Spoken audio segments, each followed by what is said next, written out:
চিনতে হবে বেঈমান বিশ্বাসঘাতক কাপুরুষের দলেরা আজকে রাজ্জাককে যারা খুন করেছে সেই খুনের আসামিদের জামিন করার জন্য কোটি কোটি টাকা সেখানে ব্যয় করছে।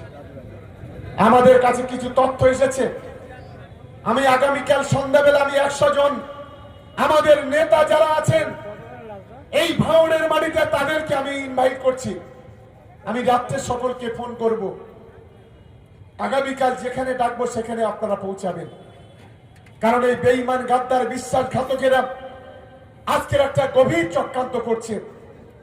যে কোনো ভাবে মমতা বন্দ্যোপাধ্যায়কে কালিমালিপ্ত করো, অভিষেক বন্দ্যোপাধ্যায়কে কালিমালিপ্ত করো, তৃণমূল কংগ্রেসকে কালিমালিপ্ত করো, এক গভীর চক্রান্ত, গভীর ষড়যন্ত্র চলছে। আজকে ফেসবুক লাইভ যারা দেখছেন আমি তাদের বলি, বাংলাতে আজকে বাংলার কথা আমি ছেড়ে দিলাম, ভাঙড়ে যদি 19,500 বাংলার বাড়ি গরিব মানুষের মাথার ছাদ যদি কেউ করে থাকে তার নাম হচ্ছে মমতা বন্দ্যোপাধ্যায়। ভাঙড়ে আজকের হাজার হাজার মা বোনেদের লক্ষ্মীর ভান্ডার যদি কেউ পাইয়ে থাকে তার নাম মমতা বন্দ্যোপাধ্যায়। ভাঙড়ের কৃষক যারা, সেই কৃষকদের যদি একর প্রতি 10,000 টাকা করে কেউ দিয়ে থাকে তার নাম হচ্ছে মমতা বন্দ্যোপাধ্যায়।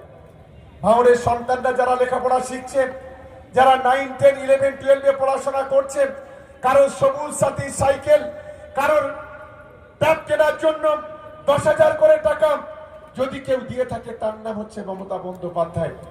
আজ ভাঙড়ের সংখ্যালঘু মানুষ এখানে বসবাস করে, আজকের মুসলমানদের কবরস্থানের জন্য কোটি কোটি টাকা এমএসডিপি প্রকল্প থেকে বরাদ্দ করা, ভাঙড়ের হিন্দু ভাই বোনেরা যারা আছে তাদের কালী দুর্গা পূজার জন্য 1,10,000 করে টাকা দেওয়া, সাব ডিভিশনে একটা করে ইলেকট্রিক চুল্লি তৈরি করা, কবরস্থান ঈদগার জন্য সেখানে কোটি কোটি টাকা বরাদ্দ করা, আর যদি কেউ করে থাকে হচ্ছে তার নাম হচ্ছে মমতা বন্দ্যোপাধ্যায়।